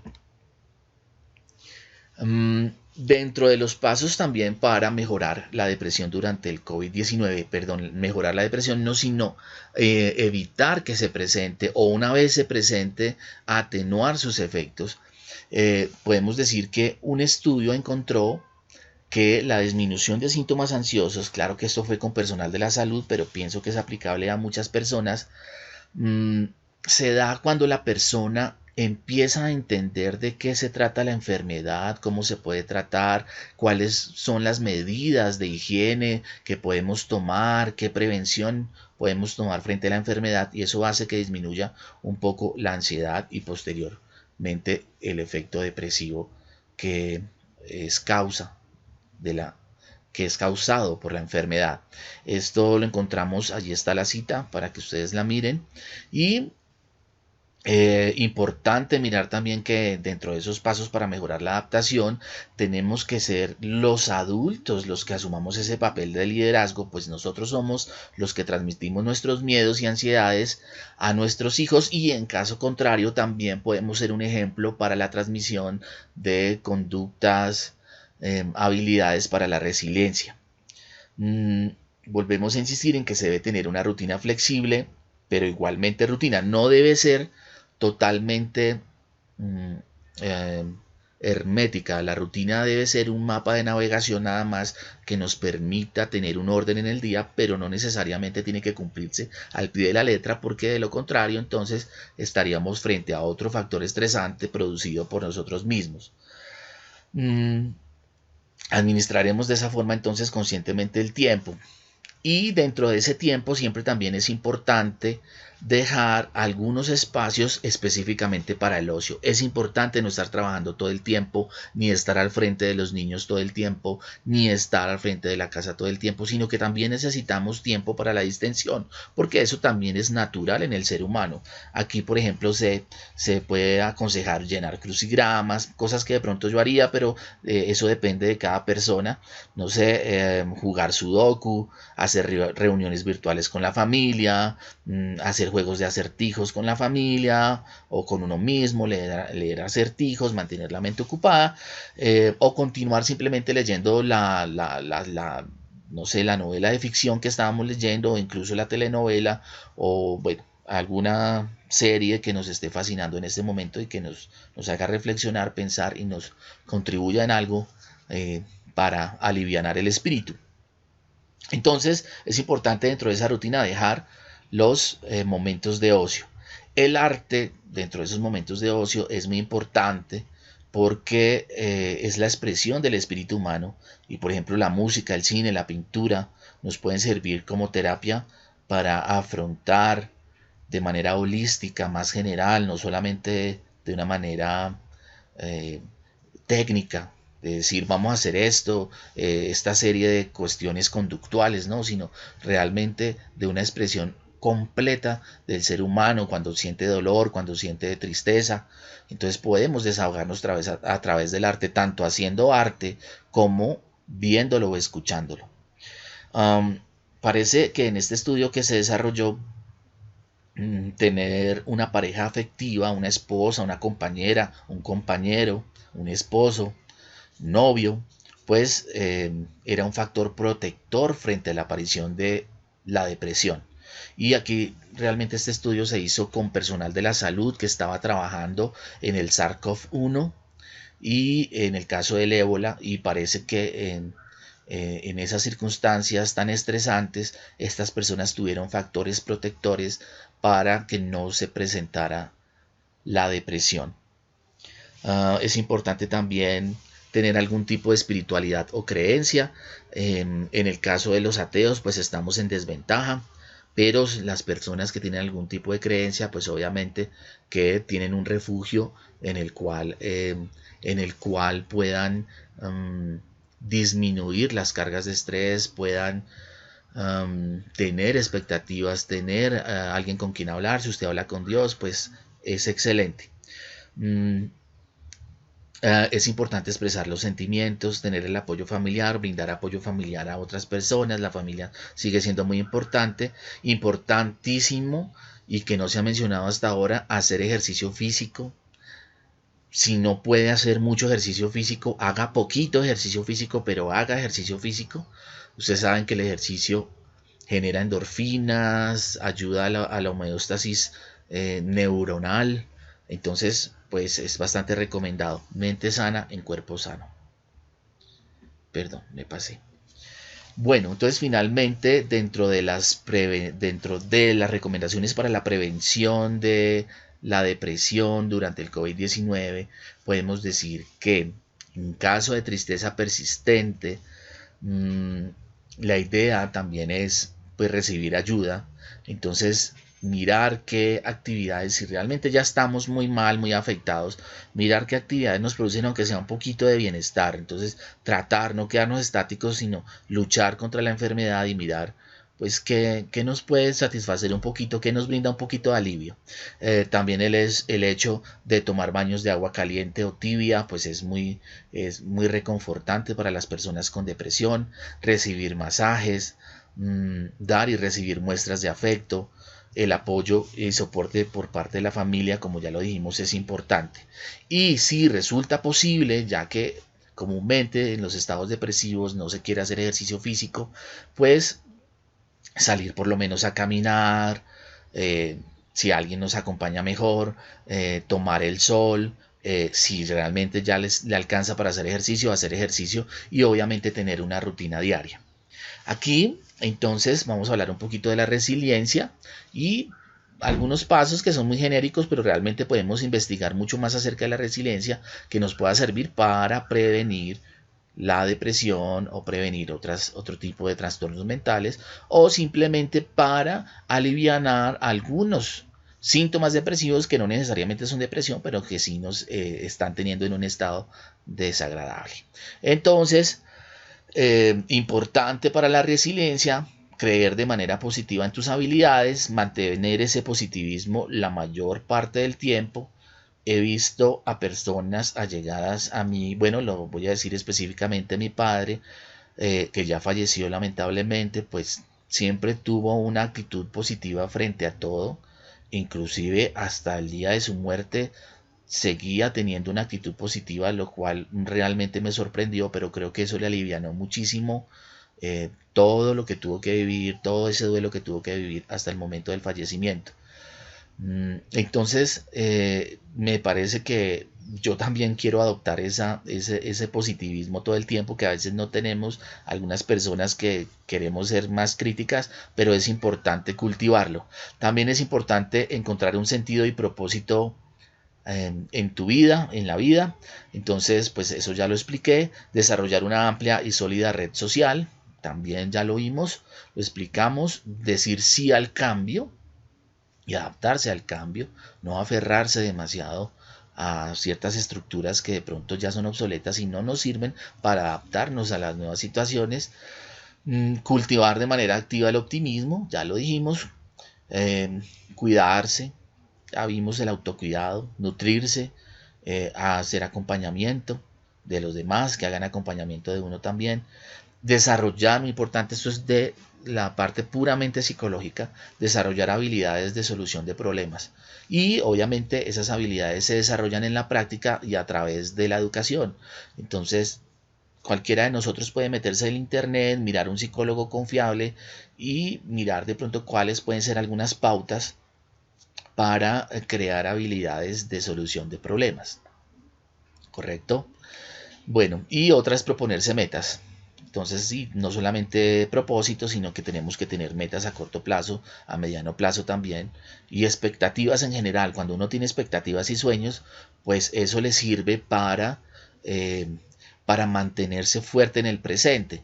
Algunas personas que fueron sobrevivientes del Holocausto, de la Segunda Guerra Mundial, pues lo hicieron a pesar de las dificultades físicas que ya padecían y que parecían ya sobrepasar todas sus fuerzas porque tenían un sueño, una expectativa positiva de hacer algo luego de que pasara todo eso y efectivamente hubo muchas personas que sobrevivieron porque se mantuvieron gracias a esa expectativa y después las llevaron a cabo.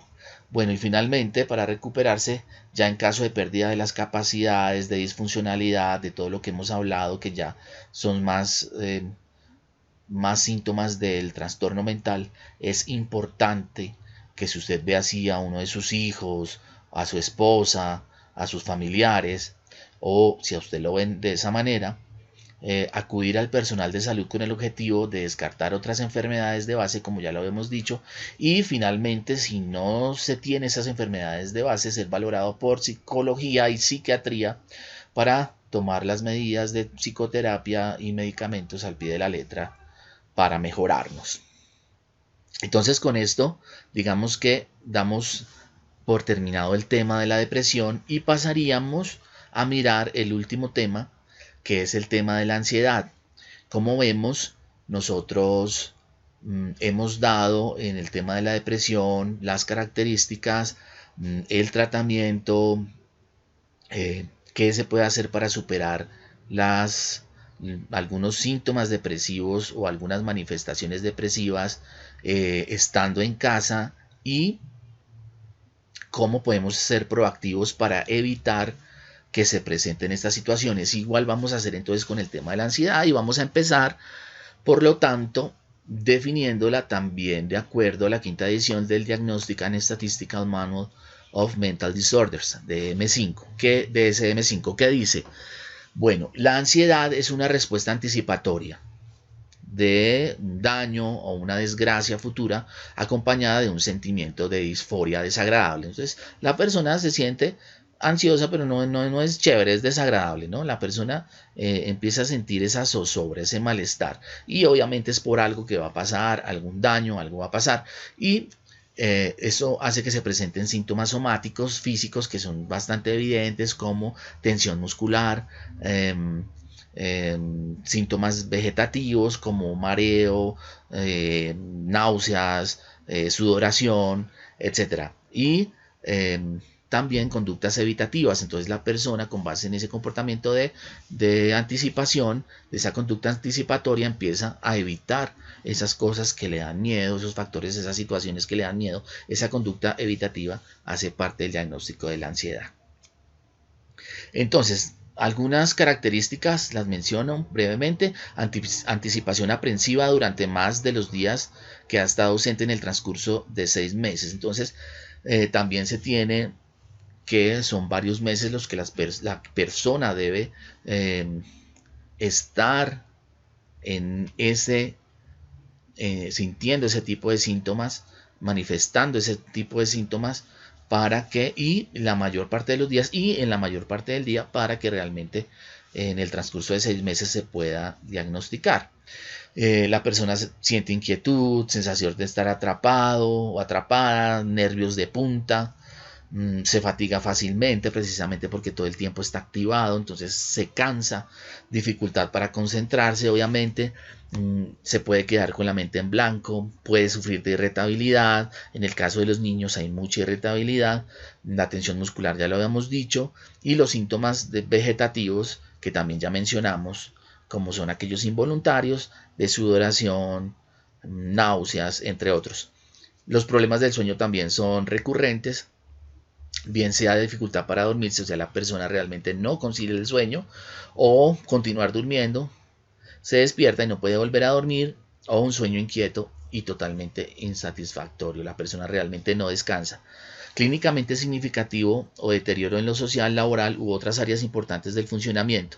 Entonces, ya dijimos que es clínicamente significativo cuando la persona realmente se vuelve disfuncional. La alteración no se puede atribuir a los efectos fisiológicos de un medicamento ni a otra afectación médica, entonces también hay que descartar enfermedades de base. Ejemplo, hipertiroidismo, por ejemplo, pero hay muchas enfermedades que podrían, o algunos medicamentos que podrían desatar la ansiedad. Bueno, dentro de los criterios CIE-10 para el diagnóstico del trastorno de la ansiedad generalizada, vamos a ver algunos y cómo se diferencia de otros tipos de trastornos. Lo pongo aquí porque la ansiedad pues tiene bastantes subtipos, y la ansiedad generalizada, a pesar que es como la más conocida, la que se presenta en ausencia de un estímulo particular, y es precisamente por eso es generalizada, pues es como la que más es la más estereotípica, la que más se cree pues que eso es realmente la ansiedad. Pero vamos a mirar que se tiene que diferenciar de otro tipo de ansiedades que también se puede presentar como producto de un estrés agudo, ¿sí? Pero que de pronto es la más sonada, la más importante. Pero miremos otras que son también importantes de manera diferencial. Entonces, hay que mirar que para que haya una ansiedad generalizada, esta enfermedad no se explica mejor por otro tipo de ansiedad, ¿cierto? Por ejemplo, ansiedad o preocupación de tener ataques de pánico en el trastorno de pánico. La persona tiene esa ansiedad de tener un trastorno de pánico, eso ya es un trastorno de pánico. Valoración negativa en el trastorno de ansiedad social, ¿cierto? Porque tenemos que en el trastorno de ansiedad social la persona se valora negativamente siempre, está sospechando siempre que la otra persona no le entendió bien, o que piensa que es ridícula o ridículo, o que piensa que lo que está haciendo pues no es importante. Ese es el caso de la fobia social, le da pena hablar en público, etc. Contaminación u otras obsesiones en el trastorno obsesivo compulsivo, ¿no? Entonces tengo gérmenes en las manos y me las tengo que lavar todo el día hasta que me salga sangre, bueno, etc. También hay que diferenciarlo de, por ejemplo, el trastorno de separación de las figuras de apego, que se llama trastorno de ansiedad por separación, que se da básicamente en niños, aunque en adultos también se puede dar. Recuerdo de sucesos traumáticos en el trastorno de estrés postraumático. Aumento de peso en la anorexia nerviosa, dolencias físicas en el trastorno de síntomas somáticos, percepción de imperfecciones en el trastorno dismórfico corporal, ¿no? La persona, los mismos que, por ejemplo, se quitan un brazo porque tiene algún trastorno dismórfico, o la persona que se ve con la cara desfigurada porque a pesar de que no es cierto. Entonces ya se trata de otros tipos de ansiedad y de otras clasificaciones que están dentro de los trastornos de ansiedad, pero que no son ansiedad generalizada. En ese sentido también está creer que se tiene una enfermedad grave una enfermedad grave, lo cual genera ansiedad, y eso se llama trastorno de ansiedad por enfermedad. Y contenido de creencias delirantes en la esquizofrenia, pues que obviamente la persona se ve ansiosa, pero realmente está padeciendo de un episodio psicótico y no de ansiedad. Entonces se debe tener toda esa serie de diagnósticos diferenciales antes de hablar de ansiedad y de ansiedad generalizada. Aquí está de donde se sacó esta información. Bueno, continuando entonces, algunos tipos de ansiedad que se podrían dar por ese estrés agudo, pero no necesariamente estos, pueden ser también otros, puede ser el mismo trastorno de estrés postraumático o algún otro tipo de trastorno de ansiedad, pero digamos que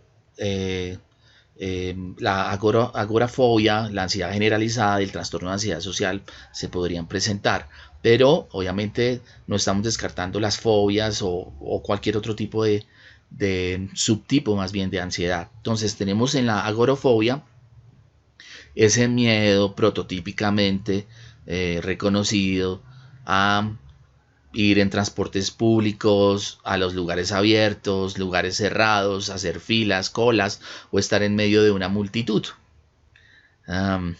O inclusive estar simplemente solo fuera de casa, ¿no? Entonces, en ese sentido, cuando la persona tiene que estar todo el tiempo pidiéndole a otros el favor que lo acompañen, no puede ir solo, pues podríamos estar ya al frente de lo que se llama una agorafobia, y pues obviamente habría que mirar si se presenta un comportamiento adaptativo o no, ya que en el caso del COVID-19, pues salir en este momento es de alto riesgo, ir en un transporte público es de alto riesgo, entonces pues obviamente pues se podría confundir, mirar si realmente se trata de síntomas que no son adaptativos o si lo son.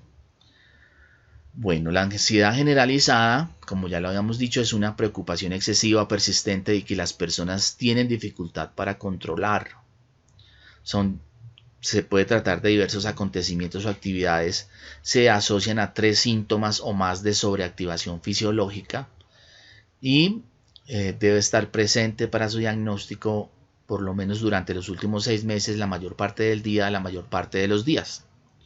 Y el trastorno de ansiedad social, pues, como lo habíamos dicho también, es una dificultad para interactuar en comunidad, esa inseguridad, ese temor, esa dificultad para hablar en público, la misma inseguridad en las relaciones interpersonales, así se esté hablando simplemente con otra persona, el dudar de uno mismo, el problema de la estima y pues tener sentimientos de ridículo fuera de contexto, de estar hablando fuera de contexto o de aburrir al otro. Allí también está la cita.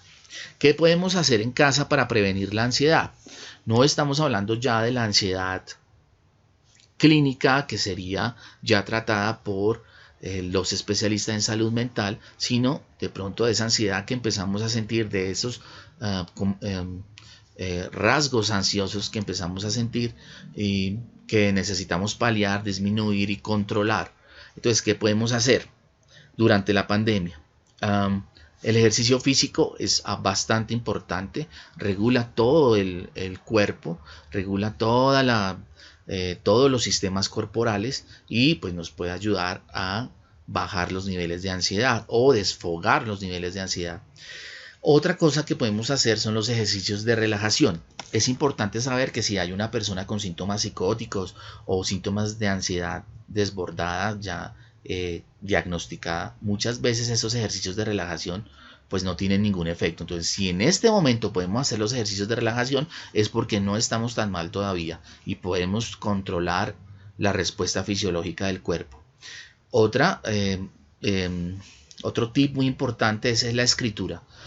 No solamente leer, sino la parte de escribir como tal. El escribir nos hace concentrarnos, nos hace imaginar, nos hace tener una serie de respuestas mentales y nos puede ayudar en la prevención de la ansiedad.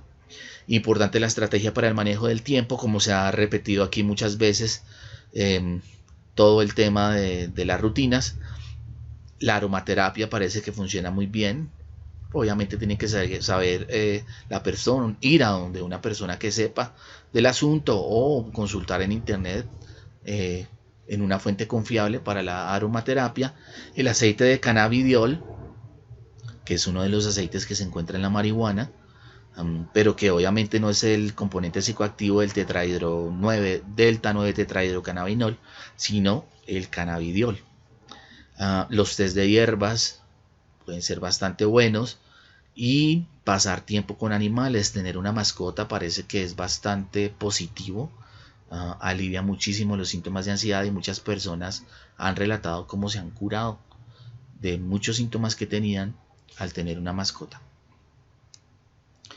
Para la prevención en la ansiedad durante la pandemia también podemos debemos, realmente esto hay que hacerlo y ya lo habíamos dicho, pero sobre todo en la ansiedad es supremamente importante evitar la sobreexposición a los medios de comunicación, optar solo por un medio confiable, practicar el autocuidado en la alimentación y el ejercicio físico, practicar hábitos de higiene de sueño, ya vamos a mirar cómo es importante lo de la higiene de sueño, hacer ejercicios de respiración antes de dormir dentro de esa higiene de sueño. Si todavía tenemos ansiedad antes de dormir, no podemos conciliar el sueño, podemos hacer algunos ejercicios de respiración, inhalar por la nariz, botar por la boca, mantener el aire adentro un ratico mientras el cuerpo, el corazón baja las pulsaciones.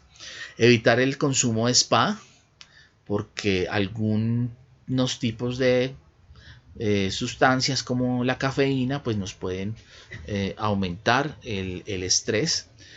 Tener una rutina, ya lo hemos dicho, pero que sea flexible, como también ya lo habíamos dicho, y las razones del por qué debe ser flexible. Interrumpir pensamientos negativos o que provoquen la ansiedad, pues esta es una técnica totalmente cognitiva.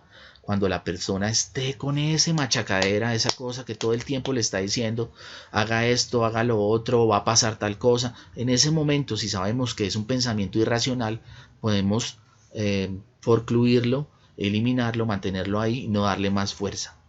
Dialogar con una persona de confianza que ayude a aclarar irracionalidades. Si tenemos una psicóloga en el servicio de salud con quien podamos hacer esto sería mejor, pero en nuestra vida cotidiana el solo hecho de tener una persona confiable, la pareja o con la persona que usted pueda desahogarse, esa persona no debe ser cualquier persona, no le puede contar sus cuestiones privadas a cualquier persona. Eso hace que usted se encuentre en un estado de vulnerabilidad y pues no es aconsejable, pero sí es importante tener un amigo, un mejor amigo, una mejor amiga en la cual se pueda confiar.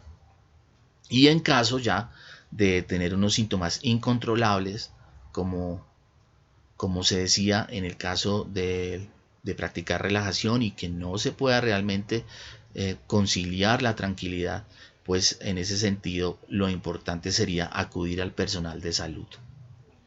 Bueno, aquí vemos una gráfica en la parte izquierda donde se dan algunos tips, ahí está la fuente, sobre qué se puede hacer antes de ir a la cama en el sentido de la higiene del sueño. Entonces, son 5 pasos. La idea y el objetivo es regular el ritmo sueño-vigilia, que cuando estemos despiertos estemos bien despiertos y que cuando tengamos sueños y tengamos mucho sueño y nos noquee, eso sería lo máximo. Y entonces, ¿de qué forma lo podemos lograr? Primero, tener un confort en la cama, una temperatura adecuada, y no sea demasiado calor o nos estemos muriendo de frío. Debe ser un ambiente lo más oscuro posible y en donde reine el silencio. ¿Correcto? Si usted realmente tiene problemas de sueño y de pronto puede conciliar el sueño durante el día, sería aconsejable contar con la ayuda de su familia para que no le interrumpan con el ruido o abriendo la puerta o qué sé yo, el sueño que de pronto puede llegar a ser reparador y que en ese momento pues usted puede tener y en otro momento de pronto ya no lo tiene. Es importante contar con ese apoyo, hablarlo con la familia. Bueno, en el caso de pues obviamente dormimos es en la noche, entonces tener una cena ligera, evitando exceso de líquidos que nos hagan parar a tener que ir al baño o de bebidas excitantes. Entonces ya vemos que todas estas bebidas como el café o como las energéticas, todo eso pues nos va a sentar mal y nos va a permitir dormir. Es importante tener dentro de esa higiene del sueño el tiempo suficiente para relajarnos al final del día. Y en ese sentido, ya al final del día no es recomendable hacer ejercicio ni jugar 2 horas antes de irse a la cama, y tomar un baño sería positivo, ya que disminuye la temperatura corporal y relaja la musculatura. A la hora de irse a dormir hay que tener en cuenta cuál es razonable para la edad. Entonces, de pronto los viejos duermen menos que los jóvenes, y en ese sentido pues habría que mirar qué tanto se espera que la persona pueda dormir. Aquí tienen una fórmula que es la hora de levantarse menos las horas necesarias de sueño, sería la hora en que usted debe irse a dormir. Y volvemos a la rutina, y es muy importante tenerla, levantarse siempre a la misma hora, tratar de ser consistente para que se regulen los ritmos circadianos. Entonces hay que tener en cuenta la edad del niño y la actividad diurna programada. Bueno, obviamente el domingo podrá despertarse más tardecito. Muy bien. En ese sentido tenemos aquí 2 rutinas antes de terminar. Una de ellas, en la parte derecha, la tomé de UNICEF, la cartilla para paliar las enfermedades mentales durante el COVID-19 2020. Y simplemente nos da una rutina que obviamente nosotros podemos hacer directamente con nuestros hijos, bien sea con ilustraciones o no, pero que a los niños les quede claro de pronto cuál puede ser la rutina en casa. Entonces esta es para que nosotros la hagamos con nuestros hijos, y esta pues yo la miraría como una posible sugerencia. Entonces tenemos rutina desde las 9 de la mañana hasta las 10:30 de la noche, que es hora de ir a dormir. No nos ponen a madrugar. Por ejemplo, nos dicen en la mañana despertar, tomar un rico desayuno, nos da tiempo para el estudio de 10 a 11. Pienso que es muy poco porque, por ejemplo, en los colegios de mis hijos les ponen actividades que incluso les hacen gastar todo el día. Eso también es importante hablarlo con los colegios, porque no están los niños para estar en época de pandemia tampoco todo el tiempo estudiando, ¿sí? O como tampoco sería bueno que estuvieran todo el tiempo frente a un computador, ¿no? Frente a un youtuber que pues no los está educando. Es un tiempo de ocio, pero no es un tiempo educativo. Entonces hay que precisamente por eso mirar las rutinas. Aquí dan 1 hora para aprender cosas nuevas. De pronto puede ser para niños preescolares, funcionaría mejor. Aquí hay 2 horas de juego libre, y 1 hora de juego libre y una para comer el almuerzo. En muchas rutinas que también estuve revisando, pues se dice que incluso algunos niños más grandes y adolescentes pueden ayudar a cocinar, pueden ayudar a servir la mesa, pueden ayudar a recoger y lavar los trastos, etcétera. Eso también pues es muy importante y hace parte de las rutinas de ellos, y obviamente de la formación en valores. El descanso y creatividad, más adelante, de 2 a 4, fíjense ahí la importancia del arte, un ejercicio entretenido a las 4, una colación, ellos siempre hablan que hay que dar lo que se llama aquí medias 9 y 11, no todos tienen la oportunidad, algunos solo tendrán para las 3 comidas, otros no tendrán para los 3 golpes diarios, entonces también es pues importante mirar cuál es la realidad que se ajusta a cada una de las familias, ¿no? Eso también hay que tenerlo muy en cuenta. Aquí están dando una hora un poco tarde para comer para mi gusto, pero igual pues está el horario, luego dice que se dé un baño y luego a dormir.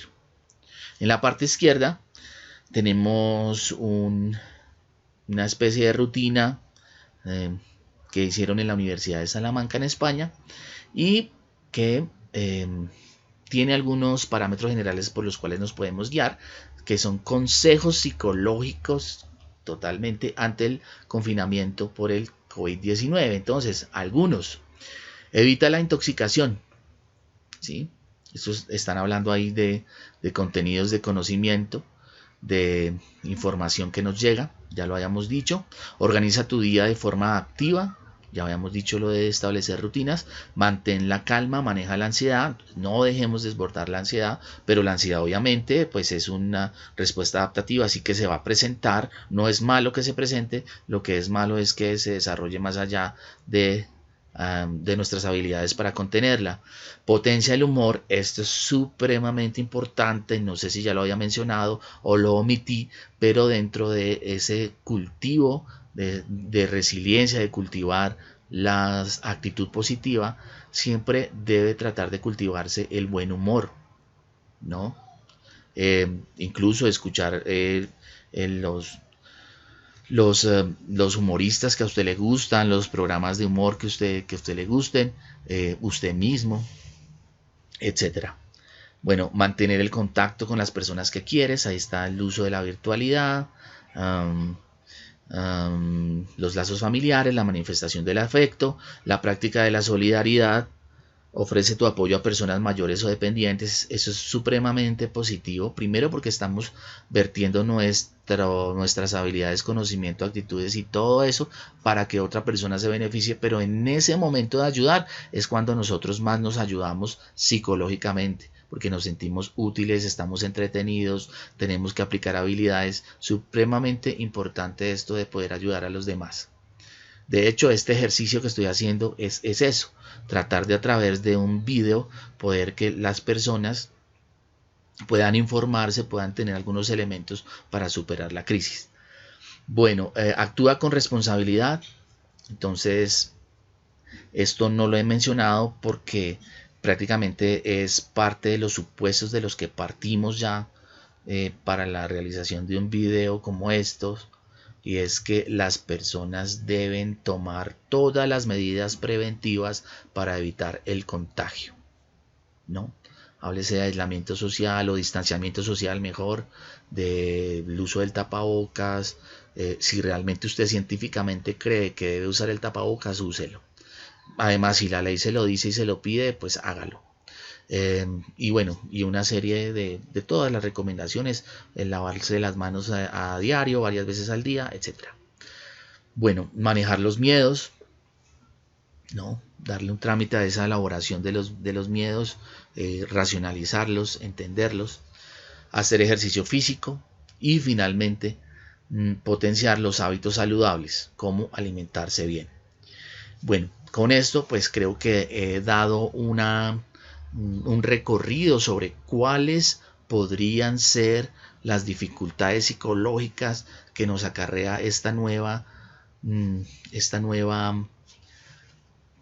pandemia, esta nueva situación difícil que estamos viviendo todos, y espero que los tips para superar todas estas dificultades y potenciales enfermedades mentales pues sean de gran ayuda para ayudar a prevenir y cuando no se trata de enfermedades mentales, pues también que estos consejos sean de ayuda para que podamos ayudar a sobrellevar mejor la situación e incluso no solamente sobrellevarla, sino superarla a través del desarrollo de conductas resilientes.